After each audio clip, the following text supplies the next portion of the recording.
ஆக்கப்பூர்வமான நிகழ்வுகளை அலசி ஆராய் ஒரு களம். RDX திங்கள் முதல் சனிக்கிழமை வரை இரவு 7 மணிக்கு.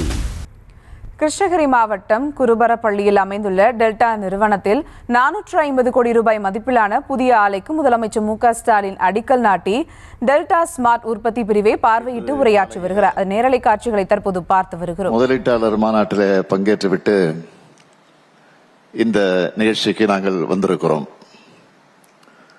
திரு பெங்சேக் அவர்களே, எலக்ட்ரானிக்ஸ் துறையிலே உங்கள் அளப்பரிய பங்களிப்பால டெல்டா எலக்ட்ரானிக்ஸ் நிறுவனம் உலக அளவில் முன்னணி நிறுவனமாக உயர்ந்திருக்கு.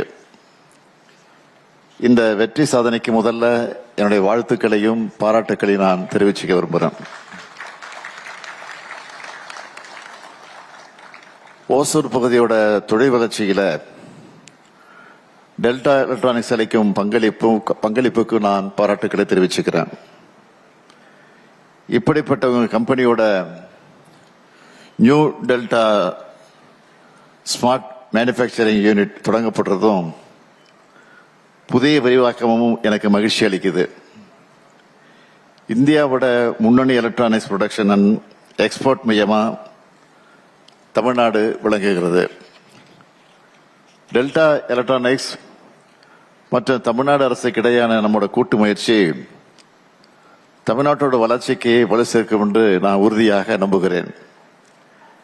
இந்த நேரத்தில் உங்ககிட்ட நான் கேட்க விரும்புறது, இதோட அடுத்த கட்டமா தமிழ்நாட்டோட சென்ட்ரல் அண்ட் சவுத் டிஸ்ட்ரிக்ட்களையும் உங்களுடைய விரிவாக்க திட்டங்களை நீங்க மேற்கொள்ள வேண்டும் என்று நான் கேட்டுக்கொள்கிறேன்.